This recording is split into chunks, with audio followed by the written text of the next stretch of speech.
오늘은 조금 불편할 수도 있지만 꼭 한 번은 들어주셔야 할 이야기를 하려고 합니다. 지금 이 순간에도 너무 많은 어르신들이 밤마다 같은 생각을 반복하고 계십니다. 나이 들면 원래 잠이 줄어드는 거지. 이 정도면 다들 이렇게 사는 거야. 하지만 저는 이 말을 들을 때마다 마음이 무거워집니다. 왜냐하면 그 생각 때문에 고칠 수 있는 잠을 포기하시는 분들을 너무 많이 봐왔기 때문입니다. 혹시 이런 밤을 보내고 계시진 않으신가요? 분명 밤 11시쯤에 누웠는데 시계는 어느새 새벽 2시를 지나 있고 눈은 감고 있는데 머릿속은 오히려 더 또렷해지는 밤. 겨우 잠든 것 같다가도 새벽 4시쯤이면 이유 없이 눈이 떠지고 그 뒤로는 아침까지 뒤척이기만 하는 밤. 아침에 일어나면 잠을 잔 것 같지가 않고 머리는 무겁고 몸은 천근만근. 괜히 말수가 줄고 사소한 일에도 짜증이 나고 내가 왜 이렇게 됐지? 그런 생각이 드는 하루. 이 중 하나라도 여러분 이야기라면 오늘 이 방송은 끝까지 들어주셨으면 합니다. 안녕하세요. 여러분의 건강한 노년을 함께 고민하는 백세온도 연구소. 저는 지난 30년 동안 노인의학 분야에서만 환자분들을 만나온 의사입니다. 그동안 수많은 어르신들을 진료하면서 깨닫게 된 사실이 하나 있습니다. 잠을 못 자는 분들은 의지가 약해서가 아니었고 나이가 많아서도 아니었습니다. 대부분은 몸이 잠드는 방법을 잊어버린 상태였습니다. 본격적인 이야기에 들어가기 전에 부탁 하나만 드리겠습니다. 이 방송이 여러분께 도움이 될 것 같다면 지금 구독 버튼과 좋아요 그리고 알림 설정까지 한 번만 눌러주세요. 오늘의 핵심 이야기로 들어가 보겠습니다. 제가 오늘 드릴 이야기는 수면제 이야기 아닙니다. 운동 이야기만도 아닙니다. 명상이나 마음가짐 이야기만도 아닙니다. 저녁 이야기입니다. 많은 분들이 잠을 밤의 문제라고 생각합니다. 하지만 제가 진료실에서 수없이 확인한 결과 잠은 밤에 결정되는 게 아니었습니다. 잠은 이미 저녁에 시작되고 있었습니다. 어떤 저녁을 보냈는지, 무엇을 먹었는지, 얼마나 몸을 흥분시켰는지, 그리고 어떤 상태로 잠자리에 들어갔는지, 이 모든 것이 밤의 잠을 조용히 결정하고 있었습니다. 사실 이 깨달음은 진료실이 아니라 제 개인적인 경험에서 더 분명해졌습니다. 몇 해 전 제 어머니가 불면증으로 힘들어하시기 시작했습니다. 처음엔 저 역시 대수롭지 않게 생각했습니다. 연세가 있으니 잠이 줄어드는 게 자연스러운 거겠지. 하지만 밤마다 잠 못 이루시는 어머니를 보면서 마음이 점점 불편해졌습니다. 의사인 제가 정작 가장 가까운 가족의 잠은 도와드리지 못하고 있다는 사실이 저를 괴롭혔습니다. 그때부터 저는 질문을 바꿨습니다. 왜 잠을 못 주무실까?가 아니라 언제부터 잠이 어긋났을까? 그 질문의 답은 항상 저녁에 있었습니다. 오늘 이 시간 저는 그 이야기를 여러분께 차분히 풀어드리려고 합니다. 지금까지 여러분이 당연하다고 여겨왔던 잠에 대한 생각을 조금만 옆으로 밀어두고 함께 들어와 주세요. 잠은 아직 여러분을 떠나지 않았습니다. 앞에서 말씀드렸듯이 잠은 밤에 갑자기 생기는 문제가 아닙니다. 제가 수년간 진료실에서 확인한 결과 잠이 어긋나는 순간은 대부분 저녁에 시작되고 있었습니다. 그래서 저는 불면으로 찾아오신 어르신들께 항상 같은 질문을 드립니다. 어제 저녁은 어떻게 보내셨어요? 이 질문에 대한 답만 들어도 그날 밤의 잠을 어느 정도는 짐작할 수 있습니다. 잠을 잘 주무시는 분들의 저녁은 대체로 비슷합니다. 조용하고 단순하고 몸을 흥분시키지 않습니다. 반대로 잠으로 고생하시는 분들의 저녁은 공통점이 있습니다. 몸이 쉬어야 할 시간에 계속 깨어 있으라는 신호를 받고 있다는 점입니다. 우리 몸은 잠들기 전 아주 중요한 결정을 합니다. 지금부터 휴식 모드로 들어가도 되는가? 이 결정을 좌우하는 것이 바로 세 가지 몸의 신호입니다. 이 세 가지가 제대로 작동하면 잠은 억지 없이 찾아옵니다. 하지만 하나라도 어긋나면 몸은 잠을 거부합니다. 첫 번째 신호는 머리가 가라앉는 신호입니다. 하루 종일 우리는 생각을 합니다. 판단하고, 걱정하고, 계획을 세우고, 감정을 조절합니다. 그런데 밤이 되면 이 생각의 속도가 자연스럽게 느려져야 합니다. 머릿속 소음이 줄어들고 하루를 정리할 준비가 시작돼야 합니다. 이 신호가 제대로 오지 않으면 눈은 감기는데 생각은 멈추지 않습니다. 누워 있어도 머리는 계속 일하고 있는 상태. 바로 많은 어르신들이 가장 힘들어 하시는 순간입니다. 이건 의지의 문제가 아닙니다. 머리가 쉴 수 있는 환경과 조건이 만들어지지 않았을 뿐입니다. 두 번째 신호는 몸의 긴장이 풀리는 신호입니다. 잠은 머리만 조용해진다고 오는 게 아닙니다. 몸도 함께 힘을 빼야 합니다. 그런데 많은 분들이 하루 종일 쌓인 긴장을 그대로 안고 잠자리에 들어가십니다. 어깨에 힘이 들어가 있고 턱은 굳어 있고 다리는 밤마다 불편합니다. 이런 상태에서 몸이 스스로 이제 쉬자라고 결정할 수 있을까요? 대부분은 그렇지 못합니다. 그래서 누워 있어도 몸이 편안하지 않고 자꾸 자세를 바꾸게 되고 작은 불편에도 쉽게 깨어나게 됩니다. 잠을 방해하는 건 통증 그 자체가 아니라 이완되지 못한 상태입니다. 세 번째 신호는 지금이 밤이라는 인식입니다. 우리 몸에는 눈으로 보는 시계 말고 몸속 시계가 있습니다. 이 시계는 빛 활동량, 식사 시간, 하루의 흐름을 종합해서 지금이 낮인지 밤인지를 판단합니다. 그런데 이 시계가 혼란을 겪으면 몸은 밤에도 나처럼 행동합니다. 졸음은 오지 않고 잠은 얕아집니다.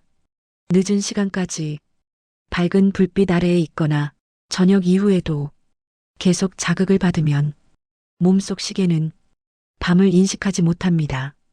이 세 가지를 한 문장으로 정리하면 이렇습니다. 머리는 가라앉아야 하고 몸은 풀려야 하며 몸은 지금이 밤이라는 걸 알아야 합니다. 불면증으로 고생하시는 분들은 이 중 하나 혹은 두 가지 이상이 어긋나 있는 경우가 대부분입니다. 중요한 사실은 이 신호들이 나이나 체질 때문에 영원히 망가지는 게 아니라는 점입니다. 이 신호들은 다시 되살릴 수 있습니다. 약으로 억지로 누르는 방식이 아니라 저녁의 선택과 하루의 흐름을 조금만 바꾸면 몸은 다시 반응합니다. 이제부터는 이 세 가지 신호를 가장 강하게 망가뜨리는 저녁의 선택들이 무엇인지 하나씩 짚어보려고 합니다. 다음 이야기에서는 많은 분들이 무심코 반복하고 있는 저녁의 치명적인 습관 5가지를 차분히 살펴보겠습니다. 앞에서 잠을 부르는 3가지 몸의 신호에 대해 말씀드렸습니다. 머리는 가라앉아야 하고 몸은 풀려야 하며 몸은 지금이 밤이라는 걸 알아야 한다고요. 그렇다면 이제 반대로 생각해 봐야 합니다. 이 신호들을 가장 빠르고 확실하게 망가뜨리는 건 무엇일까요?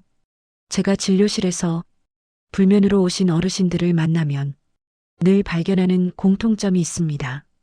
대부분이 같은 저녁 습관을 반복하고 계셨다는 점입니다. 지금부터 말씀드릴 5가지는 의지가 약해서 생긴 습관이 아닙니다. 너무 오랫동안 괜찮다고 믿어왔던 선택들입니다.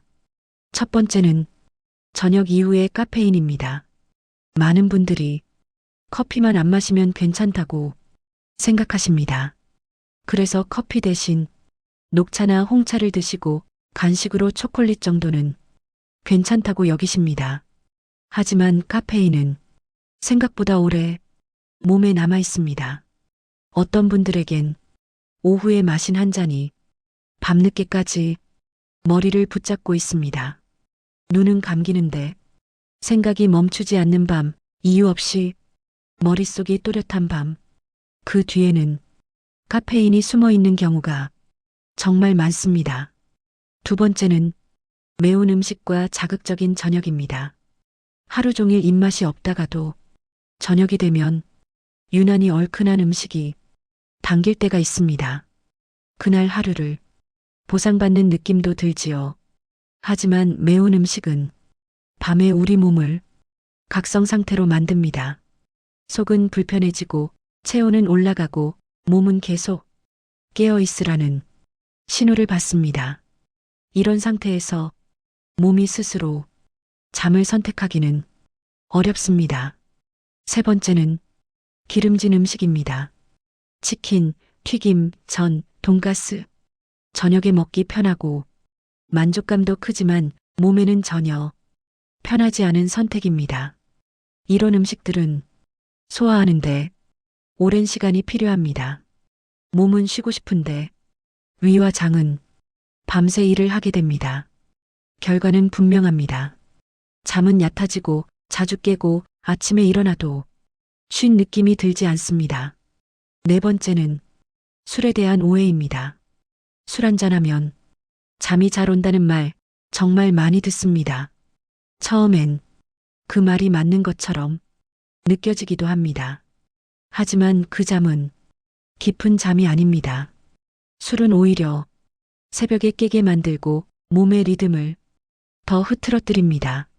새벽 2시, 3시에 이유 없이 눈이 떠지는 분들, 저녁 술이 습관처럼 자리 잡고 있지는 않으신지 한 번쯤 돌아보셔야 합니다. 다섯 번째는 단 음식으로 하루를 마무리하는 습관입니다. 과자, 빵, 아이스크림, 케이크, 하루 고생했다는 이유로 나에게 주는 작은 위로처럼 느껴질 수 있습니다. 하지만 단 음식은 밤에 혈당을 급격히 올렸다가 다시 떨어뜨립니다. 이 과정에서 몸은 위기 신호를 보내고 우리는 새벽에 깨어나기 쉽습니다.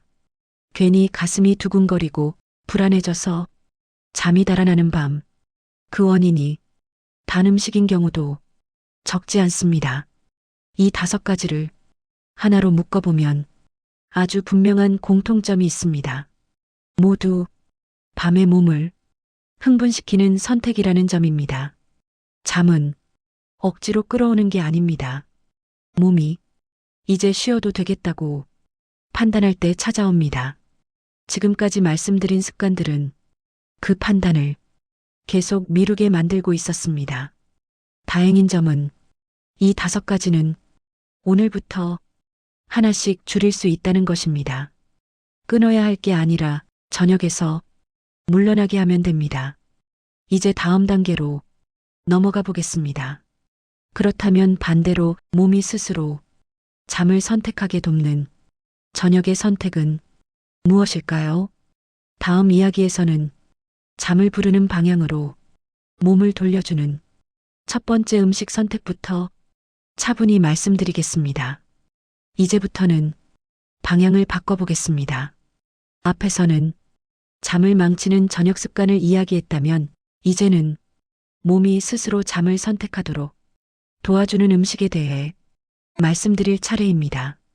여기서 한 가지를 먼저 분명히 하고 싶습니다.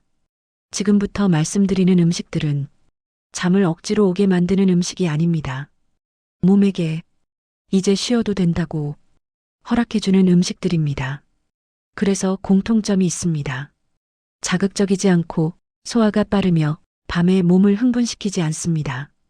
그 중에서도 가장 기본이 되는 첫 번째 선택부터 말씀드리겠습니다. 달걀입니다. 이 말을 들으면 고개를 갸웃하시는 분들도 계십니다. 달걀이 잠이랑 무슨 상관이 있나요? 그냥 흔한 반찬 아닌가요? 맞습니다. 아주 흔한 음식입니다. 하지만 흔하다는 이유로 그 가치를 우리는 너무 쉽게 지나쳐왔습니다. 잠이 잘 오지 않는 분들의 몸을 보면 공통적으로 하나의 특징이 있습니다. 밤이 되어도 머리가 잘 가라앉지 않는다는 점입니다. 눈은 감겼는데 생각이 멈추지 않고 하루의 일들이 계속 떠오릅니다. 이 상태에서는 잠이 깊어질 수 없습니다. 달걀은 이 첫 단계를 돕는데 아주 적합한 음식입니다. 밤에 필요한 만큼의 영양을 주되 머리를 자극하지 않습니다. 특히 중요한 건 조리 방법입니다. 저녁에 달걀을 드실 때는 기름에 굽거나 튀기는 방식은 피하셔야 합니다. 기름은 밤의 적입니다. 가장 좋은 방식은 부드럽게 익힌 형태입니다. 삶은 달걀 혹은 계란찜 속에 부담을 주지 않고 몸이 받아들이기 쉬운 방식입니다. 제가 진료실에서 불면으로 오신 분들께 가장 처음 권해드리는 것도 이 형태의 달걀입니다. 왜냐하면 위에 부담을 주지 않으면서 저녁 식사의 방향을 가장 안전하게 바꿀 수 있기 때문입니다. 한 어르신의 이야기를 짧게 들려드리겠습니다. 이분은 10년 넘게 잠들기까지 2시간이 넘게 걸렸습니다. 약을 드셔도 새벽에 꼭 한두 번은 깨셨습니다. 이분께 처음부터 많은 걸 바꾸자고 하지 않았습니다. 저녁 반찬 중 복잡한 메뉴를 줄이고 부드러운 계란찜 하나를 식사의 중심으로 바꿔보자고 했습니다. 며칠 뒤 이런 말씀을 하셨습니다. 이상하게 저녁 먹고 나면 몸이 먼저 풀리는 느낌이에요. 그게 바로 우리가 원하는 변화입니다. 잠은 그 다음에 따라옵니다. 여기서 꼭 기억하셔야 할 점이 있습니다. 양입니다. 저녁의 달걀은 많을수록 좋은 음식이 아닙니다. 하나, 많아야 2개면 충분합니다. 잠을 돕는데 그 이상은 필요하지 않습니다. 이제 2번째 선택으로 넘어가 보겠습니다. 두부입니다. 두부는 몸의 긴장을 푸는데 아주 좋은 음식입니다. 저녁에 누우면 몸이 불편하거나 다리에 힘이 들어가는 분들께 특히 도움이 됩니다. 두부 역시 조리법이 중요합니다. 튀기거나 볶는 방식은 피하셔야 합니다. 맑게 끓이거나 부드럽게 데워 드시는 것이 좋습니다. 달걀이 머리를 가라앉히는 역할이라면 두부는 몸에게 힘을 빼도 된다고 말해주는 음식입니다. 3번째 선택은 바나나입니다. 바나나는 잠들기 직전이 불안정한 리듬을 이어주는 역할을 합니다. 특히 새벽에 자주 깨는 분들께 도움이 됩니다. 중요한 건 양과 시간입니다. 반 개에서 1개, 잠들기 1시간 전이면 충분합니다. 그 이상은 오히려 부담이 됩니다. 4번째 선택은 따뜻한 우유나 카모마일 차입니다. 이 음료들은 몸에게 밤이 왔다는 신호를 전달하는데 도움을 줍니다. 따뜻함은 잠으로 넘어가는 마지막 다리가 됩니다. 마지막 5번째 선택은 호두나 키위입니다. 이 음식들은 깊은 잠을 조금 더 도와주는 보조 역할입니다. 주연은 아니지만 뒤에서 잠을 단단하게 만들어줍니다. 여기서 꼭 기억해 주세요. 잠을 돕는 음식은 기운을 내게 하는 음식이 아니라 기운을 내려놓게 하는 음식입니다. 이제 우리는 무엇을 피해야 하는지, 무엇을 선택해야 하는지 방향을 알게 됐습니다. 다음 이야기에서는 이 음식들을 어떻게 하나의 저녁 루틴으로 묶어야 하는지, 그리고 언제 먹어야 가장 효과적인지에 대해 구체적으로 말씀드리겠습니다. 지금까지 우리는 잠을 방해하는 저녁 습관과 잠을 돕는 음식들을 하나씩 살펴봤습니다. 하지만 진료실에서 이 이야기를 여기까지 들으신 분들은 반드시 같은 질문을 하십니다. 선생님, 그럼 이걸 언제 먹어야 하나요? 순서가 있나요? 맞습니다. 잠에서는 무엇보다 시간이 중요합니다. 같은 음식이라도 언제 먹느냐에 따라 몸의 반응은 완전히 달라집니다. 그래서 이제부터는 지금까지의 선택들을 흩어진 정보가 아니라 하나의 저녁 루틴, 하나의 시간 흐름으로 정리해 드리겠습니다. 어렵지 않습니다. 외울 것도 없습니다. 하루를 세 구간으로 나누기만 하면 됩니다. 첫 번째 구간은 저녁 식사의 시간입니다. 저녁 식사는 잠을 부르는 시간이 아니라 잠을 준비하는 시간입니다. 그래서 든든함보다 편안함이 기준이 되어야 합니다. 제가 권해드리는 기준은 아주 단순합니다. 잠들기 최소 3시간 전에 저녁 식사를 마치는 것입니다. 이때 가장 중요한 건 얼마나 많이 먹느냐가 아니라 몸이 이를 끝낼 수 있느냐입니다. 부드럽게 익힌 음식, 자극 없는 조리, 속이 더부룩하지 않은 양. 이 식사는 몸에게 오늘의 활동은 끝났다는 첫 번째 신호를 보내는 역할을 합니다. 두 번째 구간은 저녁과 잠 사이의 준비 시간입니다. 이 시간은 많은 분들이 가장 놓치고 계신 구간입니다. 아무것도 안 해야 하는 시간이 아니라 몸을 내려보내야 하는 시간입니다. 저녁 식사를 마치고 한두 시간이 지나면 몸은 자연스럽게 긴장을 내려놓으려 합니다. 그런데 이때 우리가 계속 자극을 주면 몸은 혼란스러워집니다. 늦은 운동, 밝은 화면, 시끄러운 소리, 계속되는 대화. 이 모든 것들이 몸에게 아직 낮이다라는 잘못된 신호를 보냅니다. 이 시간에는 몸이 조용해질 수 있는 선택들이 필요합니다. 불빛을 조금 낮추고 움직임을 줄이고 하루를 정리하는 느낌으로 시간을 보내는 것입니다. 세 번째 구간은 잠으로 이어지는 마지막 1시간입니다. 이 1시간은 하루 중 가장 중요합니다. 몸이 이제 정말 쉬어도 된다고 최종 결정을 내리는 시간입니다. 앞에서 말씀드린 잠을 돕는 음식들은 바로 이 시간에 들어갑니다. 양은 많지 않게 부담 없이 몸이 받아들이기 쉬운 형태로 이 1시간이 조용하고 일정할수록 잠은 더 빠르고 깊게 찾아옵니다. 여기서 많은 분들이 실수하시는 부분이 있습니다. 하루 이틀 해보고 별 효과 없는 것 같다고 포기하시는 겁니다. 하지만 몸은 시간을 외웁니다. 비슷한 시간에 비슷한 흐름이 반복될수록 몸속 시계는 점점 정확해집니다. 제가 어머니께 가장 강조했던 것도 이 부분이었습니다. 오늘 잘 자는 게 목표가 아니라 몸이 시간을 기억하게 하자. 처음 며칠은 오히려 더 잠이 안 오는 것처럼 느껴질 수도 있습니다. 그건 실패가 아닙니다. 몸이 기존의 리듬에서 빠져나오는 과정입니다. 이때 가장 중요한 건 조급해하지 않는 것입니다. 잠은 쫓을수록 멀어지고 기다려줄수록 가까워집니다. 이 장면에서 여러분께 꼭 드리고 싶은 말이 한 가지 있습니다. 잠은 노력의 결과가 아니라 리듬의 결과입니다. 우리가 해야 할 일은 잠을 억지로 만들려는 게 아니라 잠이 오기 쉬운 시간의 흐름을 몸에 다시 알려주는 것입니다. 이제 마지막 단계로 넘어가 보겠습니다.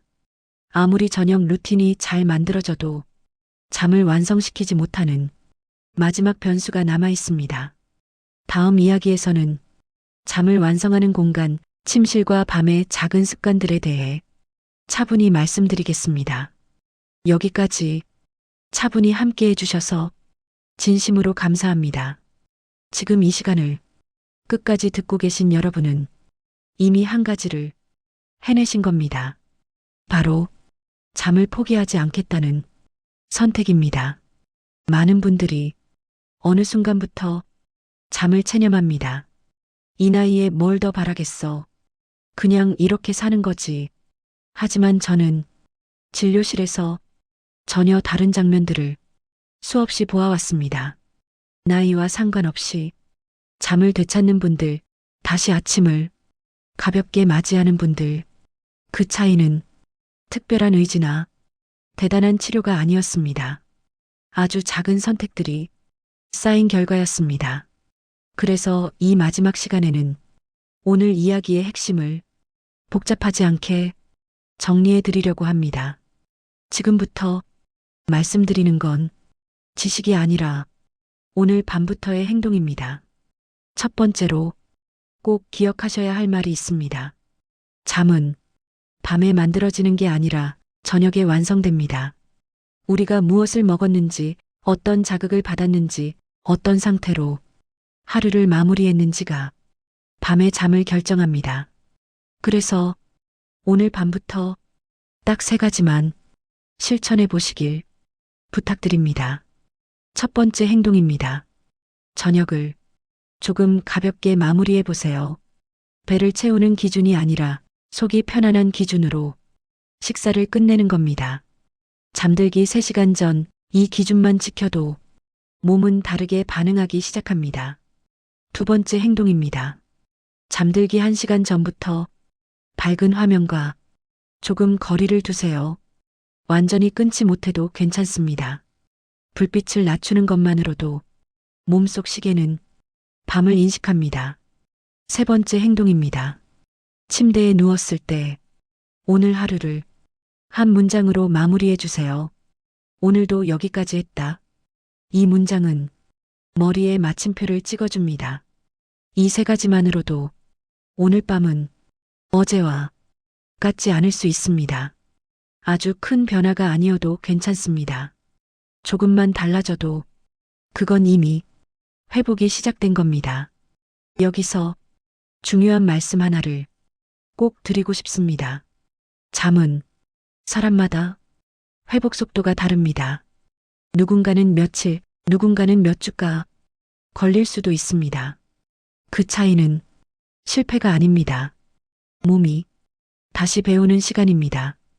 만약 당뇨, 고혈압, 신장 질환처럼 관리 중인 질환이 있으시다면 식단이나 생활 습관을 조정하기 전 담당 의료진과 한번 상의하시는 것도 꼭 권해드립니다. 오늘 말씀드린 내용은 치료나 처방이 아니라 일상에서 도움이 될 수 있는 일반적인 방향 제시라는 점도 함께 기억해 주세요. 이 방송이 여러분께 조금이라도 도움이 되었다면 이 영상을 주변의 형제자매, 친구분들께 조용히 한 번만 나눠주세요. 잠 못 이루는 밤은 혼자 견디기엔 너무 길고 함께 줄이기엔 충분히 가능합니다. 마지막으로 부탁 하나만 드리겠습니다. 댓글에 이렇게 남겨주세요. 오늘부터 시작합니다. 그 한 문장이 여러분께는 작은 약속이 되고 다른 누군가에게는 용기가 될 수 있습니다. 그리고 가능하다면 어느 지역에서 이 방송을 듣고 계신지도 함께 남겨주세요. 서울에서, 부산에서, 작은 동네에서 이 시간을 함께하고 있다는 사실이 저에게도 큰 힘이 됩니다. 저는 앞으로도 백세온도 연구소에서 여러분의 몸과 마음의 온도를 조금 더 따뜻하게 만드는 이야기들을 차분히 전해드리겠습니다. 다음 영상에서는 수면과 가장 깊이 연결된 뇌 건강 이야기, 특히 나이가 들수록 꼭 지켜야 할 기억력과 잠의 관계에 대해 말씀드릴 예정입니다. 구독과 알림을 켜두시면 그 이야기를 놓치지 않으실 수 있습니다. 오늘 밤 조금 더 편안히 쉬시길 바랍니다. 여러분의 건강한 노년을 진심으로 응원합니다. 감사합니다.